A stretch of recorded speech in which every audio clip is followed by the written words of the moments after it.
My life has, I suppose, been in two halves. You know, the busy life of the world, and people sometimes are quite puzzled why I would walk away from a career in television to, I suppose, a hidden life, a life of prayer, a life focused on Christ. Sometimes you think, why didn't I do this earlier? But I came as soon as he called me, and very happy, and I wouldn't go back. Someone else who made a life-changing decision is Elaine. And Elaine, you were a barrister in a former life. How did you make the transition to becoming a nun? Never thought of becoming a nun. It was the last thing in my mind, but I got a lot of peace when I came to the chapel. And then one night last March, I felt a great desire to come down and pray, and it wouldn't leave me. Just after night prayer, I experienced this amazing explosion of grace, just powerfully in my heart. And I knew what it was. I knew it was the Lord. It was a great consolation, a great experience. And I knew immediately that it was a call to be a sister of adoration. I feel fulfilled. Life is different in a sense because obviously I'm no longer at the bar. I don't have the pressure of that. But for me, I could see for a long time I was going deeper into prayer and becoming more contemplative. And now I can fulfill that, and that's something I can live out every day. It's a wonderful gift God has given me. I would never have chosen it for myself, but I'm absolutely delighted that He chose it for me. Elaine and Martina will be moving to novice stage before taking their first vows. The other Adoration sisters are there to guide them. Like Sister Myra, who used to be an Irish language teacher. I always wanted to be a sister when I was little, so I have very precious memories of school teachers saying to me when I was about 5 years old, you know, what do you want to be when you grow up? And I said, a nun. And she looked at me and said, really? And who told you that? And I said, God did, you know, so it's always been there. So it's been a thread that followed me through my life. You've slightly more experience now at being a nun than Martina and Elaine. How are they doing on the journey so far? Fantastic. Martina always teases me because she says, Myra, you prayed for young people to come, but God sent you fun people. And it's true, it's very true. And please God, many more will come. God never stops calling.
Coming up later in the programme, Rebecca Newman joins us for a special performance of the classic hymn Abide With Me.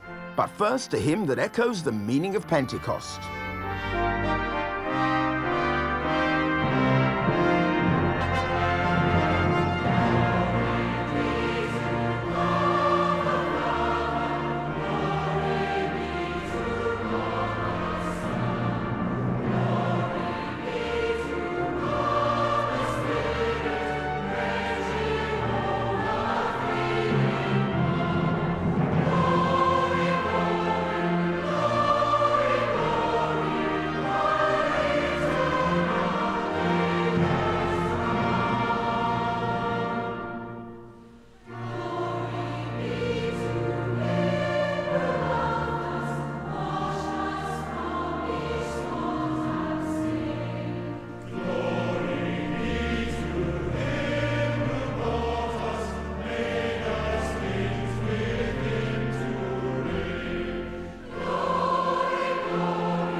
This week is Dementia Awareness Week, and here at Songs of Praise we love hearing your suggestions for inspirational stories. Joy and Tony Watson from Eccles wrote to us sharing their experience of living with dementia, and Sally Magnuson has been to see them. More than 800,000 people in the UK are living with dementia. It's a progressive condition, usually associated with older people. But for Joy Watson, although she appears to be coping well, it was still terrible news. My consultant called me in, and it was actually on my 55th birthday. She called me in and said, "Happy birthday, and the scan shows that you've got Alzheimer's." That was scary. Many of us will understand that fear. My own mother had dementia for many years. There were good times along the way, and I try not to forget that. But it was also profoundly distressing for her and for the rest of us, as it is for many families. For Joy and her husband Tony, as committed Christians, the diagnosis also posed a profound test of their faith. I couldn't understand what God's plan was in all of this. I really couldn't grasp why me. I was extremely angry. I guess I spent maybe 2 months having a one-way argument with God. And then one day I just felt, I'm not saying I heard a voice, but I just felt something inside me said, it's okay, I'm in control, and there's a reason for this. It wasn't until I came to terms with the diagnosis myself that I realised that maybe there was a purpose. Maybe this was a time for me to be able to help other people. Joy realised there was little in the local area for people of her age living with dementia. So she and Tony established a community group that's gone from strength to strength. We set out to set up a group that would support each other. That's so important, really, that everyone feels accepted and everyone feels at home, and you know, we can just do whatever we want to do and just have a laugh together. You did? Did we? Yeah, I see, Sue can remember. Oh, you remember that? Oh, yeah. What we do in here, it's lovely, isn't it? I'm going to cry in a bit. Yeah. Just getting out and about can be a great challenge to people living with dementia. So Joy and Tony set about making their entire town what they call dementia-friendly. Joy, what is it that you did to get your message out to the town here? Basically, we devised a little leaflet, we printed it, and we walked around every shop in the town just to introduce them to what might be helpful for anyone living with dementia. For instance, the mat on the entrance to any establishment, if that's black, a lot of people with dementia might see it as a hole rather than a mat. You can see there's lots and lots of space. If I'm in some other cafes or restaurants and I have to squeeze by, I get very embarrassed because I might knock somebody else's drink over or whatever. And that's what works towards, you know, helping everyone in the community to feel accepted and feel that they can still go out. I wouldn't have chosen dementia as my journey, but I saw that maybe it was a journey that God wanted me to walk, and He wanted to walk with me. And once I realised that He was going to walk with me, then that made all the difference.